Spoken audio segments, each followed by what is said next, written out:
Salutations tête de nage, je suis le chef et bienvenue dans cette petite review hebdomadaire de Shingeki no Kyojin, The Final Season de Shingeki no Kyojin, des géants tout nus qui mangent les gens, même si c'est plus vraiment le sujet.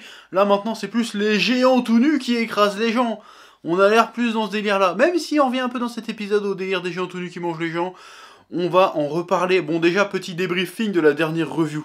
En fait la dernière review, en vrai, c'était du troll, mais de ouf, en fait. J'étais là avec Varobas qui venait tourner pour une semaine pour la chaîne Spatulbro, abonnez-vous à Spatulbro. Et on s'est dit, vas-y, viens, on va faire une vidéo review, mais en mode masterclass, avec des effets spéciaux, avec de la mise en scène et tout. Et on s'est trop marré à la faire, parce qu'on se disait, vas-y, jusqu'où on peut aller dans le pathos, c'est le débile, avant que les gens voient la douille. Et en fait, il n'y a pas beaucoup de gens qui ont vu la douille. Il y a plein de gens qui ont vu ça premier degré. Je veux dire, le moment où je dis... Oui, le pouce des reines qui reste dans les chaînes, nanana, c'était une connerie, tu vois. Pareil, je fais un passage où on fait des pleurs de petites filles et tout. On allait beaucoup trop loin dans le montage et dans la mise en scène, et les gens, bon, il y en a qui ont kiffé, mais il y en a, la plupart des gens, ils ont dit, ouais, c'est mieux quand c'est freestyle. Donc je vais retourner au mode freestyle. Bon, je vais quand même essayer d'illustrer un petit peu les vidéos, parce que c'est toujours sympa d'avoir un peu d'image d'illustration. Mais voilà, a priori, je referai pas... Si encore, ça avait fait plus de vues. Ah franchement ça aurait fait plus de vues, je dis allez vas-y, il y a peut-être un format à creuser. Mais là, les vues c'est à peu près pareil, donc ça vaut pas le coup de s'emmerder. Et toi je sais ce que t'aimes, parce que tu fais partie de l'élite, t'aimes les vidéos longues, t'aimes les digressions, t'aimes les punchlines, mais tu vas en avoir, t'inquiète même pas.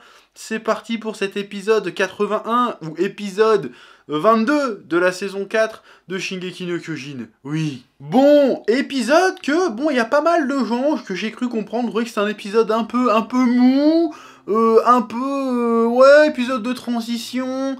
C'est vrai que je peux comprendre cette frustration. Alors, j'ai pas, d'habitude, je relis le manga, et là, j'ai complètement oublié de le faire. Mais il me semble, et ça m'a été confirmé hier pendant le petit live qu'on a fait, il me semble que normalement, juste après qu'Eren balance le grand terrassement, nous avons un chapitre où il y a un petit flashback qui nous montre certains personnages et qui nous montre vraiment le vrai début du grand terrassement, mais vu par les gens d'en face, si tu veux. Il me semble que c'était ça, tu me confirmeras, ou tu me diras que je dis de la merde, peu importe. Et il y a beaucoup de gens qui ont été un peu déboussolés par ce choix de décaler cette scène. Alors ce n'est pas la première fois dans l'histoire de l'adaptation de Shingeki no Kyojin qu'on décale des scènes pour les montrer à un autre moment. Et la plupart du temps, ces décalages ont été plutôt justifiés et pertinents. Je pense notamment à un truc qu'on voit à la fin de la saison 2 sur le passé d'Ymir, qui Ymir, pas Ymir, mais Ymir, la pote d'Historia. Tu te dis, waouh, ils ont balancé ça là, alors que ça aurait jamais dû arriver à ce moment-là, tu vois. Et finalement, c'était plutôt justifié. Et là aussi, je peux comprendre pourquoi ils n'ont pas mis ce fameux flashback, qu'on verra certainement dans les 2 ou 3 prochains épisodes qui arrivent, en avant. Qu'ils l'ont pas mis tout de suite. Je peux comprendre. Mais je peux pas t'expliquer pourquoi. Donc pourquoi j'en parle, tu vas me dire, parce que je te donne mon avis. Mais je peux pas vraiment t'expliquer pourquoi, parce que sinon je serai obligé de spoiler. Je ne vais pas te spoiler, c'est pas le but. Mais en tout cas, je peux comprendre. Pour une question de rythme, de pacing, comme disent les Américains, je peux comprendre qu'on décide plutôt que de décaler l'histoire vers un truc assez éloigné, parce que c'est un truc assez éloigné et qui se passe en parallèle finalement, et qui pourrait être tout à fait pertinent de le mettre un peu plus tard, c'est pas gênant en fait, et se concentrer sur les gens qui restent sur place, à l'instant T, quand le grand terrassement se déclenche. Et si les gens ont l'impression que l'épisode était un petit peu, parfois un peu osef, un peu mou, je pense que c'est volontaire, encore une fois, parce qu'on avait cette même impression dans le manga, en fait. À partir du moment où on avait vu ce fameux flashback. Parce qu'en fait, on est là, il se passe quelque chose, c'est une question d'échelle, c'est une question d'ampleur. Il est en train de se passer quelque chose de tellement gigantesquement absurde, de gigantesquement, je sais pas parler, de gigantesquement n'existe pas, mais je l'invente, de titanesquement, j'ai envie de te dire, de colossalement, à la fois improbable, inévitable, que y a un moment de flottement dans la série. Les personnages sont là, merde, on voulait empêcher ça, en fait ça va arriver, on est impuissant, qu'est-ce qui se passe en fait? C'est la fin du monde là en fait. Qu'est-ce qu'il nous reste à faire?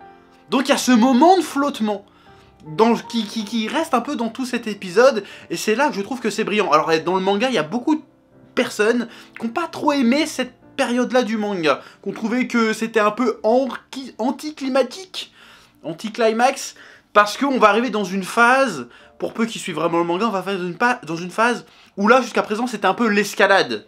On était dans une escalade. Il y a les marques attaquées, il y a Irene qui faisait ses bails de son côté. On était dans l'escalade, dans la surenchère. Et là, on va avoir un petit moment où on va être un peu plus cool. Cool, alors attention, ça veut pas dire que ça va être vas-y, on discute au coin du feu, on fait des grillades, même si c'est presque ça. Mais on va avoir un petit moment, vas-y, les personnages vont prendre le temps de réaliser ce qui se passe, en fait. De réaliser l'ampleur de ce qui se passe et de se situer par rapport aux événements. De prendre leurs responsabilités ou non, de se détacher, de s'engager par rapport à ce qui est en train de se passer, de voir qu'est-ce qu'ils peuvent faire, de voir qu'est-ce qu'ils ne peuvent pas faire. Il va y avoir un moment un peu où on va remettre un peu tout à plat, remettre les compteurs à zéro. Et cet épisode, c'est un peu le premier pas vers toute cette séquence-là. Donc beaucoup vont la trouver chiante, je l'attends, je le vois venir. Mais soyez patients parce que c'est vraiment très intéressant ce qui est en train de se passer. Et en réalité, c'est dans ces moments-là qu'on voit qu'Isayama, il est quand même très très fort de chez Balèze en termes de storytelling, en termes de narration, de construction de personnages en réalité. Et pour appuyer ce que je suis en train de t'expliquer, les événements qu'on voit dans cet épisode, bah le montrent en fait. Qu'est-ce qu'on a? D'un côté, on a un peu retour sur la famille Braun, hein, les parents de Sacha et leur petite fille, je sais plus comment ça s'appelle, Kaya, je sais plus, je même pas d'où je sors ce nom, je crois qu'elle s'appelle Kaya, qui sont en train d'essayer de s'échapper des titans. Et à un moment donné, elle va se faire grailler, et elle fait « Oh, au secours, Sacha, viens m'aider !» Et qui c'est qui la sauve? C'est Gabi qui arrive avec son méga sniper et qui 360 noscope le pauvre monsieur Ice, je crois que c'est ça, hein, le pauvre monsieur Ice qui a été titanisé. Et puis elle fait « Oh, tu m'as sauvé !» Et puis là, il y a une symbolique. Elle dit « Putain, j'ai appelé ma soeur à l'aide, c'est toi qui es venu, c'est toi qui as tué ma soeur. Le cycle de la vie... qu'est-ce qui se passe? » Et en fait, on se rend compte que du coup, ben, comme Gabi l'a sauvée, elle se rend compte que finalement, ce n'est pas juste une meurtrière, que c'était une enfant qui a été manipulée, emportée par le cours des choses, par des choses qui la dépassent, et qui a été amenée à faire des trucs pas cool. Tout comme elle, de par ce qui s'est passé autour d'elle, a été amenée à haïr Gabi. Bon, en même temps, l'autre, elle a buté sa sœur quand même, donc il y a un peu une raison d'avoir la haine. Et puis du coup, elle finit par lui pardonner. Elle se dit « Oh !» Mais en fait, c'est la fin du monde en fait, qu'est-ce qu'on se fait chier avec tous nos griefs en fait, tout ça était un petit peu futile, tout ça était bête, tout ça était un peu con là, il se passe une vraie dinguerie là. Et en fait, toutes nos futilités, toutes nos chamailleries, même si ça avait du sens leur chamaillerie, finalement elles sont un peu secondaires. Mais il y a le côté réalisation trop tard, genre en fait, mais si on avait fait la paix, peut-être qu'on serait pas arrivé à ce merdier là, mais trop tard en fait. La fatalité est sur le coin de ta gueule, tout ce qu'il te reste à faire le jour du jugement dernier, j'ai envie de te dire, c'est de te repentir. Et là, ils sont tous en train de se repentir, en fait. Et c'est ça qui est super intéressant. Parce que après il y a quoi? Il y a des marques, des Eldiens qui arrivent et jouent, ouais, c'est pas elle, la petite connasse qui est une traître qui bosse chez les mares. Et là, Kaya, si elle s'appelle Kaya, si jamais c'est pas ça, je me tape la honte. Elle fait, non, vous inquiétez pas, c'est une orpheline, elle est avec nous, nanana. Elle la sauve à son tour. Ils se disent, ouais, mais finalement, le plus important, c'est de protéger nos vies, c'est de protéger sa vie, c'est de pardonner, d'aller de l'avant, parce qu'en fait, on n'a plus rien à perdre, on n'a plus rien à gagner. C'est la fin du monde, en fait. Ce monde est absurde. Donc j'aime bien ce côté rédemption, ce côté on fait pénitence, on s'absout de nos péchés, on se pardonne les uns les autres à l'aube du jugement dernier. Je trouve que c'est plutôt bien fait. Et à contrario, à côté, on a le bataillon d'exploration. Et principalement le personnage de Connie. Parce qu'il y en a beaucoup, hier, comme on était en chat, qui disaient « Mais qu'est-ce qu'il fout Connie, là, c'est quoi qui se passe ?» Parce qu'il y a Jean qui a capturé Falco en Tsum Tsum, et qui fait « Bon, lui, de toute façon, c'est un ennemi. » On le garde, peut-être qu'on pourra sauver quelqu'un de notre camp pour essayer d'arranger les histoires. Et a priori, Jean, il veut l'utiliser pour ramener le commandant Pixis, par exemple. Et là, Connie fait « Non, non, je crois pas. Je vais le prendre et je vais aller sauver ma daronne. » Et là, on se dit « Mais pourquoi il pense à ça maintenant ?» Ben, c'est justement parce qu'on est à cet instant-là qu'il se met à penser à ça. Parce que le bataillon d'exploration, c'est quoi? Et Connie, c'est quoi? À la base, ce sont des gens qui se sont... qui ont décidé de s'engager, de faire le sacrifice ultime de leur jeunesse et de leur vie dans l'espoir d'offrir des lendemains meilleurs à ce qui pensait être le reste de l'humanité, si tu veux. Donc depuis le début du manga, les gars se donnent, se sacrifient, sont plus ou moins des martyrs pour un idéal. Ils ont servi un idéal. Et là, Connie se rend compte que putain, on s'est fait chier à servir un idéal, on a fait des sacrifices, il y a ma mère qui est restée, qui est transformée en titan, qui est bloquée depuis X années sur le toit de ma baraque. Et en fait, j'ai fait ce sacrifice-là pour rien, parce qu'en fait, finalement, Eren, il a quand même fait ce qu'il voulait faire, et il va détruire le monde de toute façon, en fait. Donc en fait, ça sert à quoi de se battre? On peut plus rien faire, on est deux connards sur un toit, tu crois qu'on va arrêter 70 000 titans colossaux, je sais pas combien ils sont, on s'en fout. Et il se dit, bah en fait, j'ai été altruiste toute ma vie, c'est la fin du monde, je vais un peu penser à ma gueule. Et c'est ça, c'est intéressant, parce qu'on est à l'inverse de Gabi et du reste, en fait. Parce que jusqu'à présent, Gabi, elle a foutu la merde. Elle est montée dans ce putain de dirigeable, elle a buté Sacha par pur égoïsme. Parce qu'elle était égoïste, elle pensait qu'à sa gueule. Elle a dit non, je vais me venger, non, je suis pas contente. Et Connie et les autres, ils étaient toujours dans le don de soi, dans vas-y, on va survivre, on va sauver les gens.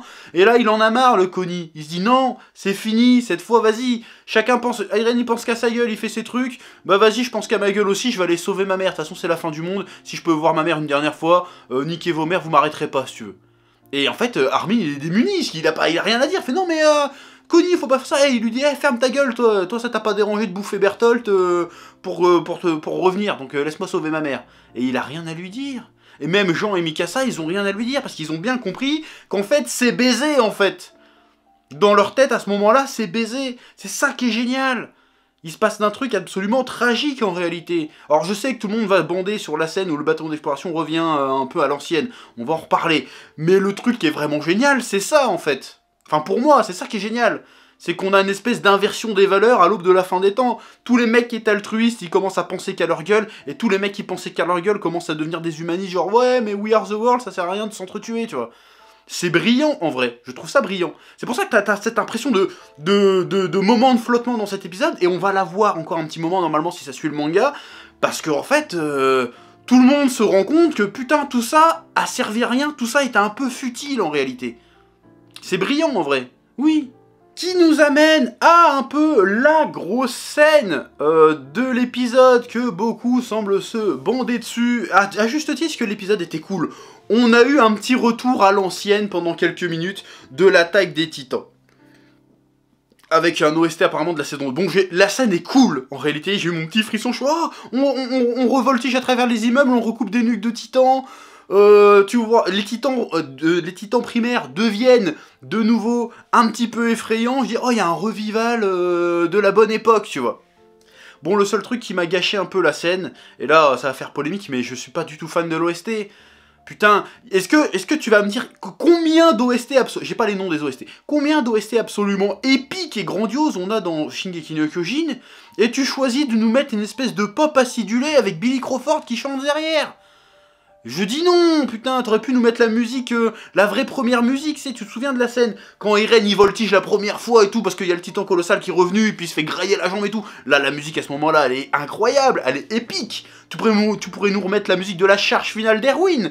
T'aurais pu nous mettre plein de musiques méga cool pour rendre ça vraiment iconique, tu vois. Et là, je sais, je pinaille, mais franchement, la musique chantée, là, un peu pop, un peu rythmée, avec des basses et tout, j'ai fait, non, vas-y, qu'est-ce que tu fais, là, tu gâches un moment de l'histoire, de l'animation, là, tu le gâches avec une musique de merde. Je sais, je rage pour rien, je pinaille, il y en a plein qui seront pas d'accord, mais c'est mon avis, je te le donne, c'est tout. Bon, et surtout dans cette scène, qu'est-ce qu'on voit? On voit Jean qui devient un leader. Mais c'est ça c'est mon Jean, ça c'est Jeannot, ça. Voilà, il fait, non, mais vas-y, c'est bon, vas-y, je prends ma place maintenant. De toute façon, c'est la fin du monde. On est là, qu'est-ce qu'on est? Qu'est-ce qu'on est finalement? On se pose la question. Qu'est-ce qu'ils sont? Ils sont le bataillon d'exploration. C'est quoi leur but premier au bataillon d'exploration? Je te l'ai dit tout à l'heure, faut suivre. C'était de défendre l'humanité, c'était de servir un idéal. Mais ils étaient pas juste dans la posture. Parce que eux, face à la fin du monde, il faut qu'ils se posent la question. Connie, il a choisi son camp. Il a dit, nique sa mère, je pense à ma gueule. Mais eux, ils sont là, fait putain, mais on est qui en fait? C'est la fin du monde, on est qui? Soyons qui on est le putain de bataillon d'exploration, on prend nos responsabilités, on pourra peut-être pas sauver le monde, mais on pourra le venger. Hashtag Avenger Tony Stark, mon gars, c'est pas ça qu'il dit, mais ça aurait pu être ça. Et donc, ils repartent au charbon, vas-y, on va sauver nos potes. Et en plus, on doit ça aux mecs qui sont changés au titan, parce que ceux qui sont changés au titan, c'est nos frères d'armes, en fait. C'est notre peuple, c'est le sang, là. Donc là, de toute façon, il faut qu'on sauve nos potes, et il faut qu'on abrège les souffrances de ceux qui ont été transformés en titans, parce qu'ils auraient voulu qu'on fasse ça. Et donc, ils font ce qu'ils ont toujours fait, ils protègent l'humanité. Ils se mettent au devant du danger pour accomplir ce pourquoi ils ont été entraînés, ce à quoi ils ont dédié leur vie en fait. Et c'est super important de voir ça à ce moment-là, parce que, encore une fois, je spoil pas, mais ça aura son importance plus tard. Ils auraient pu se dire, ah, vas-y c'est foutu, on rentre, on va faire un pique-nique. Non, c'est pas ça qu'ils se disent, ils disent, vas-y, on va nettoyer la ville, parce qu'on l'a déjà fait, en plus ils le font hyper facilement. Et là tu vois aussi le chemin parcouru. Tu les vois qu'ils étaient en train de se chier dessus, et maintenant tu te dis, putain, c'est les titans qui sont dans la merde. Parce qu'avant, quand tu voyais plein de titans dans la ville, tu disais, oh putain, ils sont dans la merde. Là, tu te dis pas ça. Tu te dis, les titans, ils vont manger cher leur race. Et ils mangent cher leur race. Et ça, c'est beau. Alors évidemment, il y a Armin, il me semble que c'est Armin ou Mikasa, qui achève le commandant Pixis. Alors il y en a qui regrettent parce que dans le manga, c'était un peu mieux fait. Mais moi, je pense que la scène dans l'anime est bien. Mais tu me mets une musique avec des chœurs et tout, en mode oh. Ouais, j'ai une voix de merde. Franchement, ça serait passé, tu vois. Et puis ça faisait un moment qu'on voyait plus trop le commandant Pixis, de toute façon, ça restait... Voilà, il y a une fin d'une époque. Il y a aussi le côté vieux monde qui disparaît, et du coup, place aux jeunes, parce que maintenant, on est bien d'accord que tout le quartier général, tous les têtes pensantes d'Eldia sont canés. Maintenant, il reste que la nouvelle génération, donc il y a aussi ce symbolisme-là.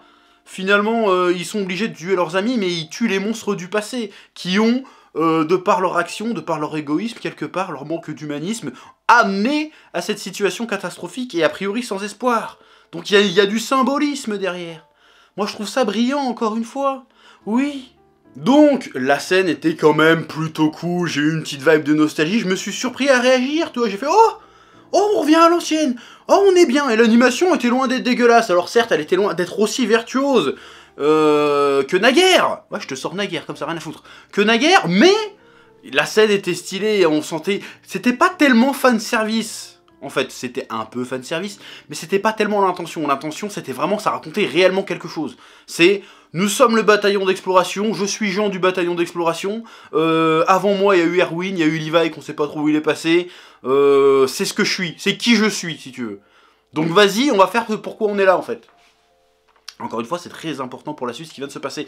Et enfin, la dernière révélation de l'épisode, en quelque sorte, la dernière révélation, c'est que Eren a fait tomber toutes les pétrifications des titans. Et là, du coup, Armin, il réalise, mais attends, mais si toutes les pétrifications ont été annulées, ça veut dire que Annie, elle est sauvée. Et puis après, on finit sur Annie, qui est couverte d'une substance plus ou moins gluante, que je pense que les fans de hentai se feront un malin plaisir à parodier. Elle se retrouve toute gluante sur le sol, en mode, tu sais, comme un poisson pourri, comme un poisson mort au bord d'une rivière, en mode, je suis réveillé, on se dit, oh putain, il y a Annie qui revient. Qu'est-ce qui se passe? On a envie de dire, Annie, are you okay? Annie Wonky, tu connais? T'as la référence, tu vois. Donc, qu'est-ce qui va se passer avec le personnage d'Annie? Bon, moi je sais ce qui va se passer. Je vais pas te dire que t'es pas prêt, parce qu'en fait, je suis pas spécialement fan de ce qu'ils ont fait avec, mais en fait, t'es pas prêt quand même. Mais en fait, t'es pas prêt. Et en fait, ce qui va se passer là avec le personnage d'Annie, ça fait que corroborer ce que je suis en train de t'expliquer sur les personnages. C'est-à-dire que là, on est tellement dans un truc de dingue que les gens sont perdus et commencent à arrêter les faux semblants, à penser un peu à leur gueule, tu vois. C'est ça que ça va raconter maintenant. Je veux dire, là, c'est la fin du monde, c'est baisé. Considère que là, c'est baisé, en fait. Comment tu réagirais, sachant que, vas-y, de toute façon, la Terre va exploser, par exemple. On est dans un moment comme ça. Il y a le moment de flottement. Il faut réaliser ce qui est en train d'arriver.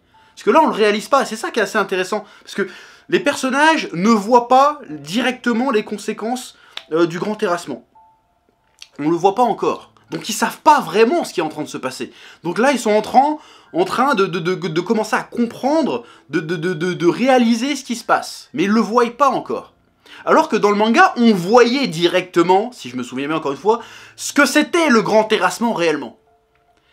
Et là, c'est pour ça que je dis que l'attention, je la comprends de le déplacer. C'est comme ça, on renforce le moment de flottement des personnages, des autres personnages, qui comprennent pas ce qui se passe, qui n'ont pas encore eu le temps de réaliser, de comprendre l'ampleur de ce qui se passe. Et donc, je pense que c'est très malin, en fait, finalement, d'avoir décalé ça. Parce que, au bout d'un moment, ils vont se mettre à réaliser, et là, ils nous montreront c'est quoi le grand terrassement. Et s'ils font bien leur taf, franchement, je crois que c'est un des chapitres de manga qui m'a le plus traumatisé. Je me suis dit, putain, mais le gars, il dessine pas super bien, mais c'est un putain de génie. En manga, la scène du grand terrassement est incroyable, elle m'a traumatisé. J'ai lu le chapitre le matin, le soir dans mon lit, j'étais comme ça, j'étais encore en train de penser à la scène. Je veux dire, à ce point-là, c'est génial. Donc j'espère vraiment, même s'ils ont un peu spoilé dans l'opening, c'est pour ça que ça me faisait chier d'avoir vu ça dans l'opening, s'ils le font bien, je pense pas qu'on le verra à l'épisode prochain, ça m'étonnerait beaucoup, je pense qu'on a 2-3 épisodes avant de voir vraiment le grand terrassement ce que c'est. S'ils le font bien en animé, ça peut être incroyablement incroyable. Et là, je te le redis, mais quand je te dis qu'on n'est pas prêt, si c'est vraiment bien fait, si c'est vraiment réussi, là, on a une séquence culte pour les 50 ans à venir, hein, si c'est réussi ça. Ça va être incroyable. On n'est pas prêt, je te le dis, on n'est pas prêt. Oui. Alors par contre, même s'il se passe beaucoup de choses très intéressantes dans cet épisode, comme on vient de le voir, il faut reconnaître cependant que niveau pacing, ça veut dire le rythme pour se la péter, tu dis le pacing, je trouve que le pacing de l'épisode est quand même un petit peu exagéré. On sent un peu, alors encore une fois, je me répète, ça fait 20 fois que je le dis, mais il y a cette intention de créer un moment de flottement volontaire, mais on sent quand même qu'on tire un peu sur la corde pour finir l'épisode sur la révélation, sur le cliffhanger de la libération d'Annie, le retour d'Annie.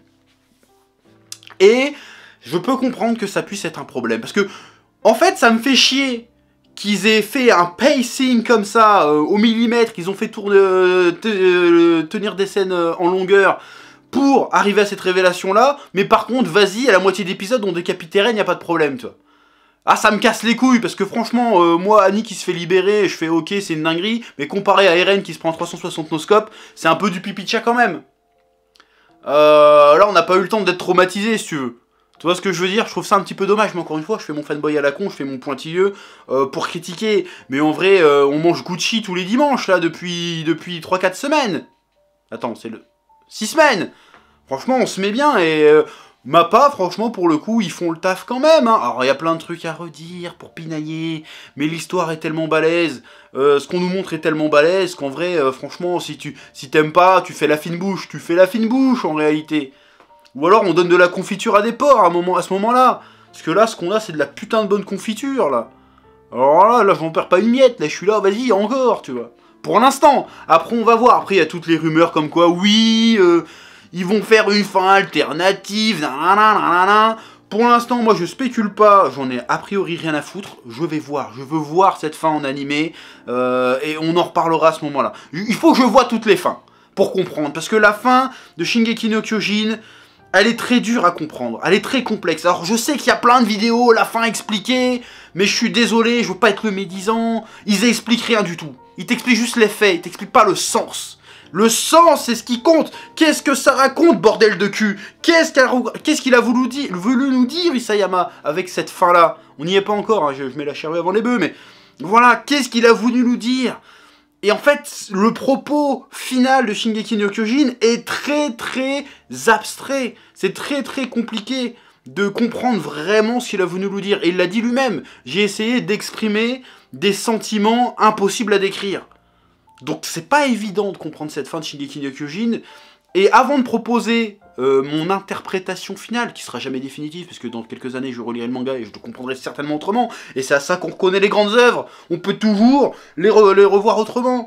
Avec la maturité, avec la culture qui s'améliore, tu peux revoir les trucs différemment. Donc c'est pour ça que je me suis pas encore vraiment prononcé sur la fin définitive de Shingeki no Kyojin. Je veux voir la fin de l'animé. Et après ça, peut-être que je me relirai tout le manga, peut-être que je sais pas ce qui se passera, je digérerai tout ça, et là, je ferai l'interprétation finale. Ça ne voudra pas dire que ça sera mieux que les autres, ou que j'aurai raison, mais je me contenterai pas de t'expliquer, oui, alors en fait, il s'est passé ça, c'est pas ça, on s'en fout. Qu'est-ce que ça raconte, de quoi ça nous parle? Et de quoi ça nous parle, c'est incroyable pour l'instant. Mais là, on n'est pas prêt, Cet épisode était très bien, c'est une véritable réussite.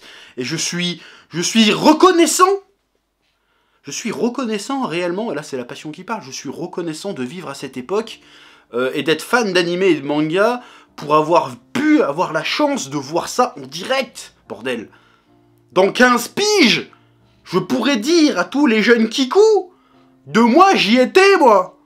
Moi j'étais là, je l'ai vu le truc là, le grand terrassement. J'étais là, j'ai tout vu, c'était génial. Tu peux pas comprendre, t'es qu'un jeune con. Moi j'ai vu les vrais bails. Mais pense à ça aussi, c'est ça qui est génial. Bref, je vais arrêter mes digressions. C'est à peu près tout ce que j'avais à dire sur cet épisode. Franchement, j'ai pris une claque, je prends mon pied avec cette série. Voilà. Donc tout ce qui me reste à dire, c'est comme d'habitude, tu t'abonnes à la chaîne, tu mets un pouce bleu. Très important de mettre des pouces bleus, parce que j'ai l'impression que depuis quelques mois, je me fais un peu shadowban ma race. Bon, c'est pas très grave, mais bon, c'est la vie, c'est pas grave. Donc vas-y, soutiens la passion. Et puis c'est tout ce que j'ai à te dire, que la passion te guide, et Shingeki no Kyojin c'est la vie. On se retrouve la semaine prochaine, certainement pour un autre live, pour parler de l'épisode en direct, et puis après pour une review de Bon Aloi, parce que là je m'éclate à parler de ça, putain j'ai des frissons là, je suis excité bordel. Tiens, je te dappe dessus. Voilà, allez, à plus. Eh oh, tu vas pas te barrer comme ça, hein? Tu vas laisser un pouce bleu? Un petit pouce bleu, hein? Puis tu regardes aussi les autres vidéos? Parce que voilà, tu t'abonnes? Ouais? Ouais.